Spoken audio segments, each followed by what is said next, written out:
Hi, this is Catherine. This is Taking Tea with Catherine. This is Yorkshire tea, Yorkshire Gold actually, which is one of my very favorite teas of all the teas. I don't know if it's my first favorite, but it's up there.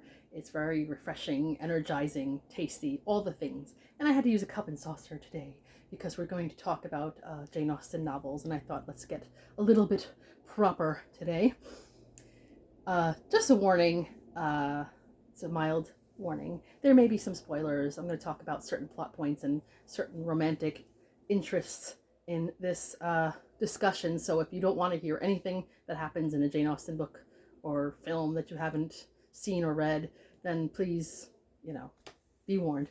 I am doing a ranking today, and I did this ranking similar anyway within my first month on book two, or maybe after a month on book two. I don't remember. It's been 3 years, um, for Jane Austen July, and I was very very confident. These are the of the six major novels of Jane Austen.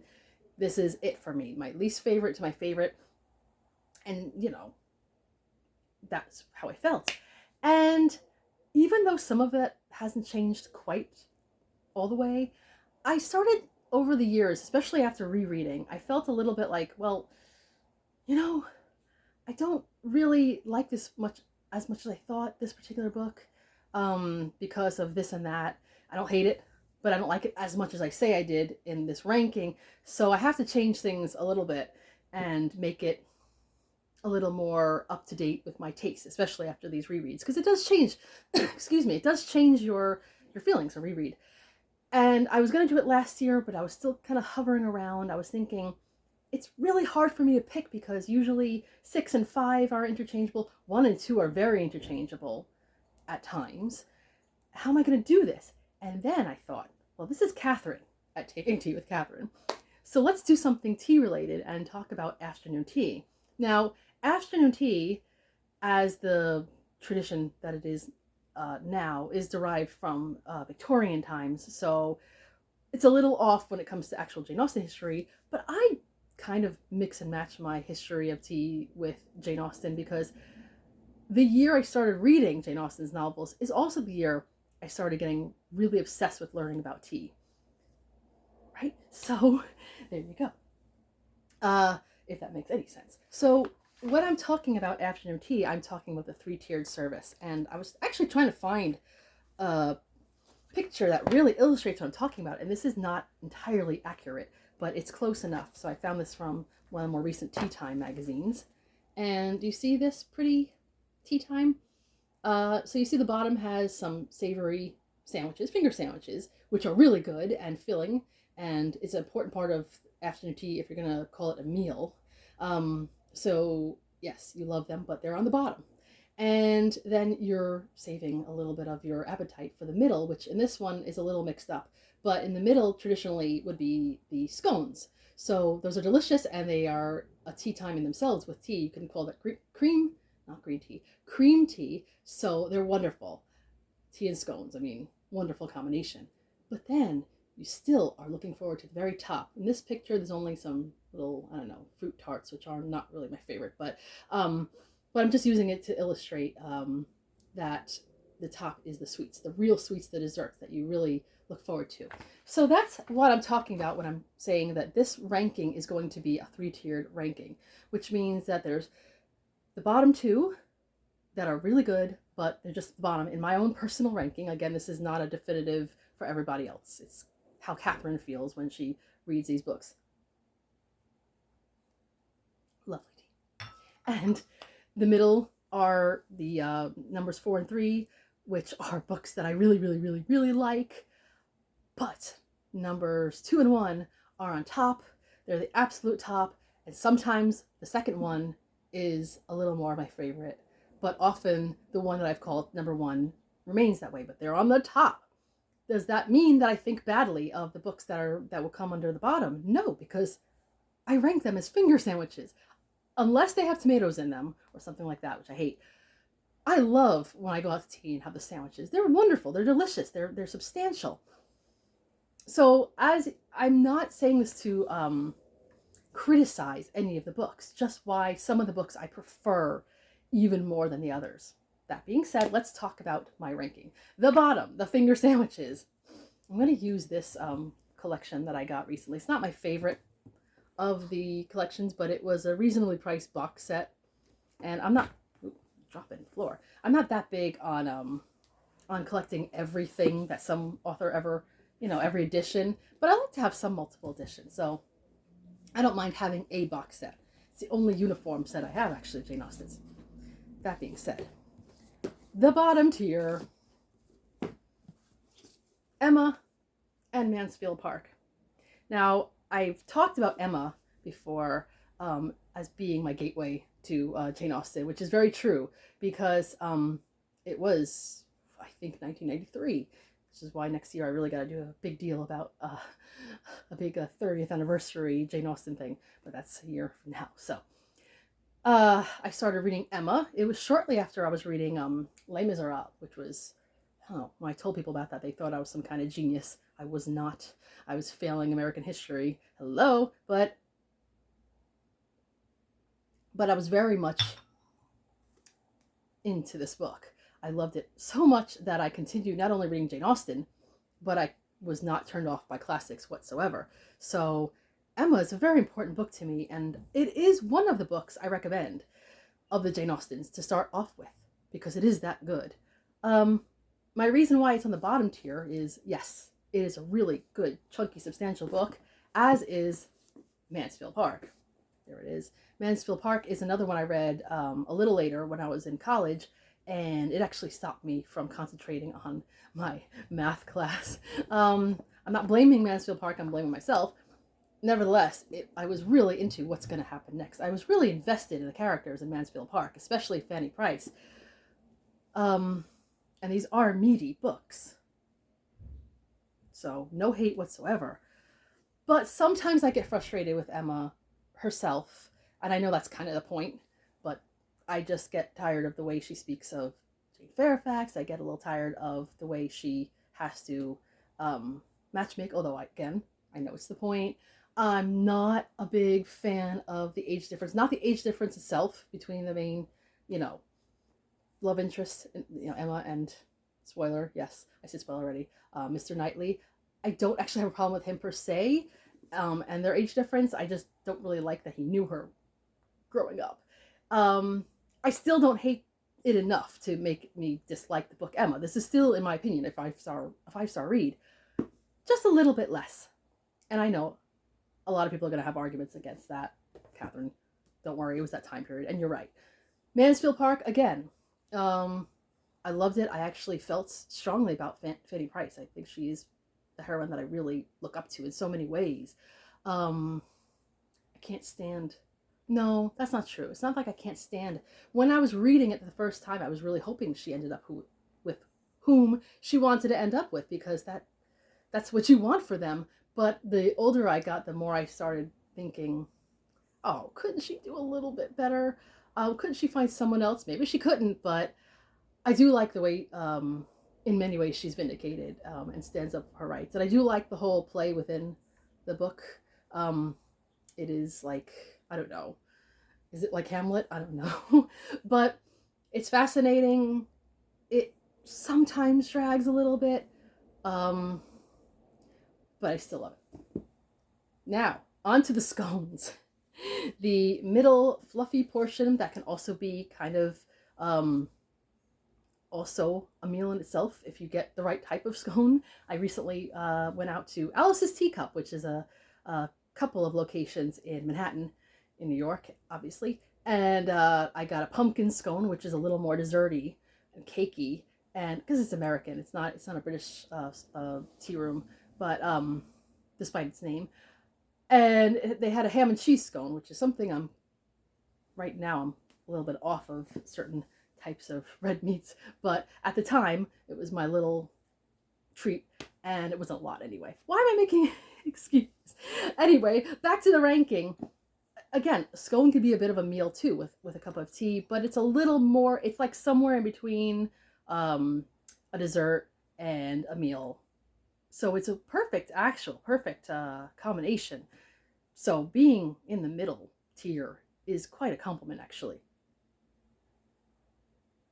So here are the middle, or 4 and 3, if you will, and that is Northanger Abbey and Sense and Sensibility. Now, Sense and Sensibility actually fell a little bit from my last ranking. It used to be the top tier. The reason why it fell is not because I don't like the book. It's because I realized that I wasn't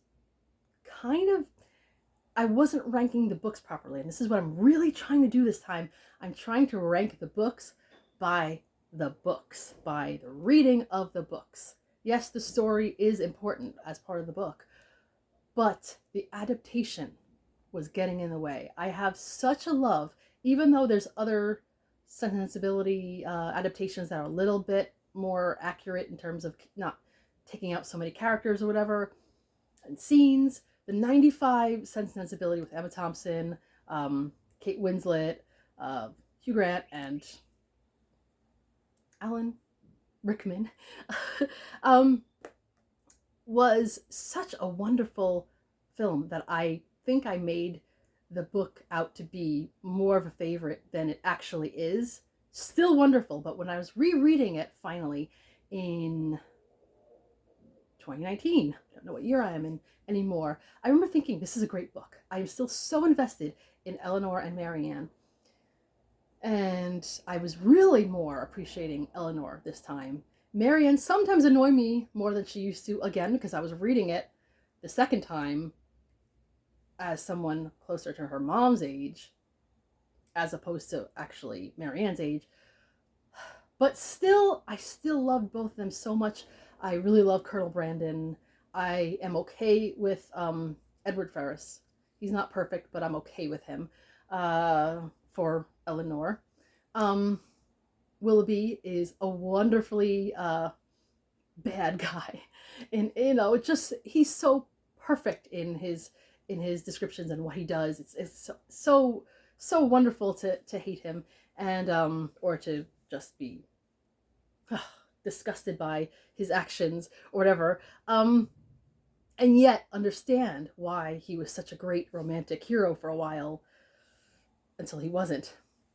So I am very, very much invested in these characters, and they are of the group one of the books that I like to see, sequels or books based on this novel. Very much so. And it is actually, if I was going to do by the number, it is closer to number 3 than number 4. But I had a hard, it kept switching out with me, 4 and 3, 4 and 3. This is why I said middle tier. So slightly below Sense and Sensibility, but still, it was quite a fight, actually, was Northanger Abbey. I just loved it on rereading it. And the thing is that you could say, yeah, but the first time you read it, you were closer in age to Catherine Morland. Yes, I was. And you would think that I would relate to her more at that point. But you know what? I was reading, it was the last book of Jane Austen's major novels that I finished. And that was in 96. So I was probably, yes, I was in my very, very late teens, and I was going through a rough summer. It was a bad summer. There were some things happening that weren't so great. And when I was reading it, I was trying to get my mind off of those things and not being very successful. And I'm not going to get into why, because I don't need to talk about my personal life so much on here. But I think that really did lower my estimation of the actual book. And seeing an adaptation of it a while back, I think it was like the 2007-ish, made me enjoy the story again. But I just thought, okay, it's good. It's a good story. I know it is, but it's not as good to me as I thought it would be. Then I reread it. Actually, I reread it at the same time, so as Sense and Sensibility. And I was just laughing the whole time. I was enjoying it so much. I really like Catherine Morland as someone who is a bit naive and silly. She lets her love for novels and her imagination get away with her, she runs away with it. But I also think that she does have an innate a sense of figuring out certain people aren't, trustworthy. She does have it in there somewhere. Not exactly a cynicism, but it's in there. So I thought I like that about her. She might be silly in some ways, but she's not silly. She's not completely stupid. And I enjoyed her journey Uh, I fell in love with Mr. Tilney so much that he is one of my top leading men of all of Jane Austen's novels. He's fantastic. Um, yes, and it's of course it's a Catherine, which always helps for me. And I mean, I don't like to say, oh, I like a book because it's short, because I enjoy a good, meaty, big book. But in a way, it's kind of nice that this isn't very long of a book because it's action packed in a lot of ways, and it's fun.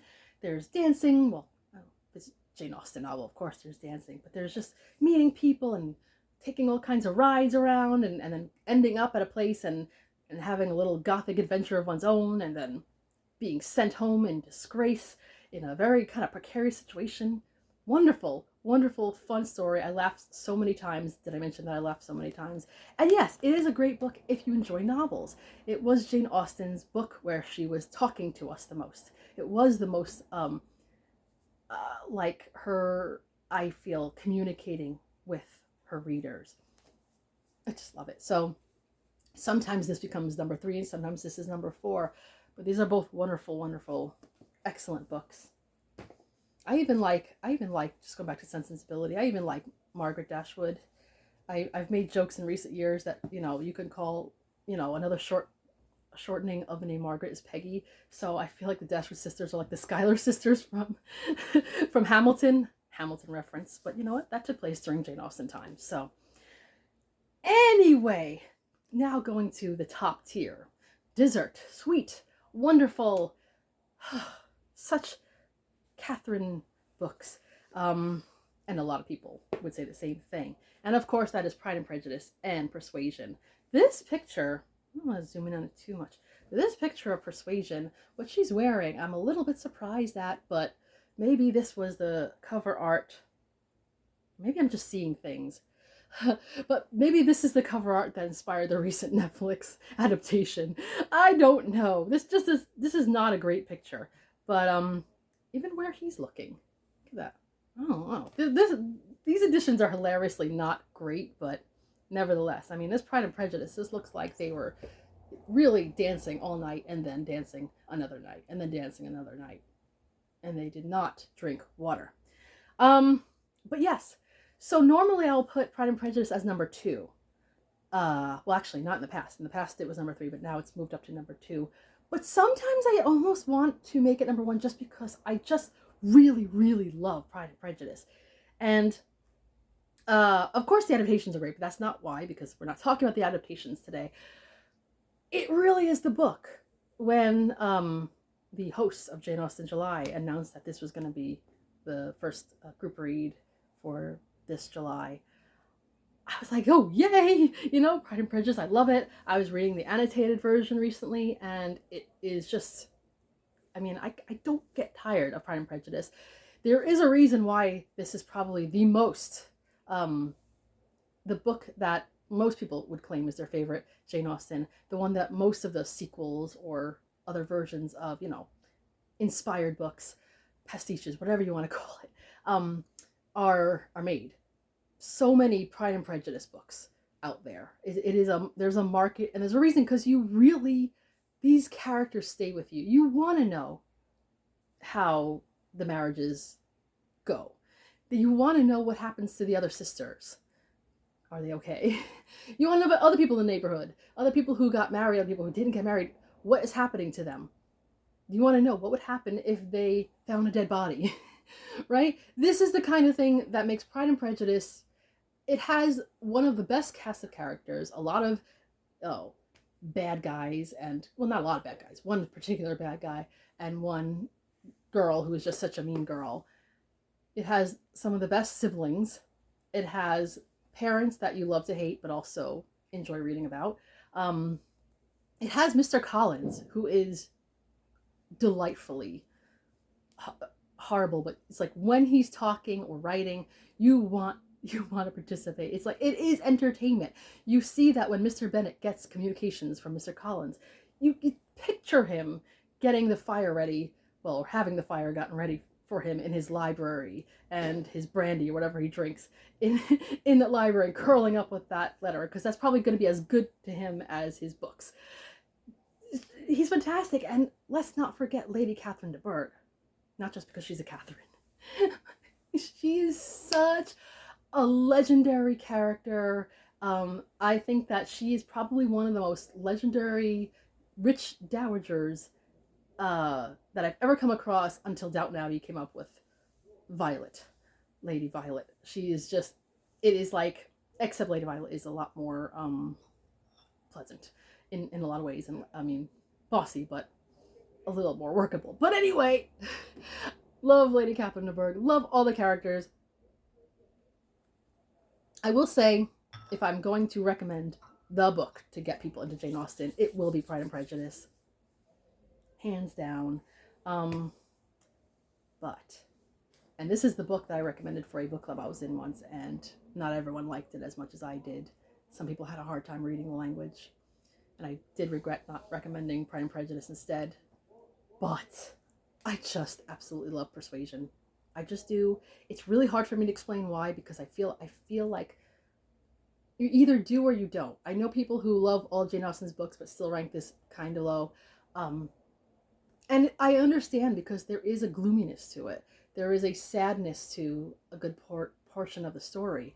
And Elliot, the main character, who is not like the Netflix adaptation, we're not talking about that anymore, is a quiet character with many regrets. She is the eldest of all the main characters of Jane Austen's women. And so she has had years of regretting her choice of being persuaded out of marrying the man that she really loved. And she lives with a family that does not appreciate her and is sometimes very unkind to her. And now this family is not doing great financially. They move to Bath. She's spending time with her sister and her sister's family. And into this, the man that she rejected, that she misses terribly, who has now become highly successful, comes back into her life. But is he at all interested in her? Or is he still disgusted at her being persuaded out of this relationship? And so you're with her all the time, that these emotions that she's keeping to herself, this kind of secret life that she has of knowing that she loves this man, wondering how he feels about her, wondering what he's saying about her, hearing things that he's saying about her, and it just gets to her so much. She's a combination of a helpful, everybody relies on you kind of person, and yes, and also a person who spends, I think, a good deal of time reading poetry and other types of books. So she is a really well-balanced kind of person, in my opinion. And her qualities keep coming out as the book goes on. But you see the turmoil in her, and yet you see her blooming, or whatever you call getting your bloom back, getting your groove back, getting whatever you had lost coming back to you. I mean, it's hard to say that about someone in their late 20s, like, oh yeah, you're over the hill. But we're talking about the Regency era. If you weren't married in your late 20s, wait, are you a widow? What's wrong with you? So she's going through this situation where things seem pretty bleak, where she's keeping it all to herself. She does sometimes meet people that she gets to have interesting conversations with, and she's starting to come out of her shell, as it were, not in a very ostentatious way. Not ostentatious, haha. But anyway, and then you see her just becoming more and more confident, but not like demonstrably, just you can feel it, and even her vain father notices some sort of improvement in her. And then you see the gradual reuniting of her with the man that she loves, and finding out exactly how he feels through one of my favorite letters ever. And I think that the way I feel reading it is a different way than I feel reading the rest of Jane Austen's novels, which is a kind of a quiet sadness to a feeling of, well, as the letter would say, half agony, half hope. Just feeling that, even knowing what's going to happen, just going along with Anne in a situation where she's kind of tossed from place to place, and yet somehow comes out of it with a really happy situation. And also coming across another one of Jane Austen's bad boys who might end up throwing a wrench in things, and yet her, intervention with certain friends in a good way, and her own cleverness and not quite trusting people, knowing, relying on, this is the word I forgot about before, relying on her intuition in a way that maybe she didn't do enough of earlier. It's such a fun, beautiful, I say fun, but not fun in the rest of the Jane Austen, well, most of the Jane Austen novels where there's a lot of gaiety. Nevertheless, there is a passion, I guess you could say, that is so quiet, but it comes through in the whole book. And it is the book that I said this, I think, last time. It is the book that I stayed up late at night to finish, which is something no matter how much I love a book, I almost never do, because I really get tired at night and really need my sleep. So I rarely get a book that pushes me through, oh, well, I'm going to miss a night's sleep. Too bad, So, and again, it was during my college years that I did that, so, oh well. But anyway, so that's my ranking. I don't know if you agree, and that's okay, because everybody has a different opinion, and you're right. If your opinion is exactly opposite to mine, you're also right, because it's your opinion. This is your judgment. So I am happy to hear what your ranking is. If you haven't told me yet, or if you have a channel, of course I might have seen it because I've been watching a lot. And if you are a viewer and a lover of Jane Austen or a reader of Jane Austen, either way, let me know what you think. And I've enjoyed talking about these books again, although I don't think it's getting close to 30 minutes, and I don't think I've gone into as much detail as I could have gone into with all these books. So this is my tiered ranking. If I was going to sum it up in one sentence, it would be, I love all of Jane Austen's novels. End of. But that's all for now. If you like talking about classics and Jane Austen, especially, and tea, and whatever, please subscribe. This is Catherine at Taking Tea with Catherine. Have a lovely tea and Jane Austen-filled day.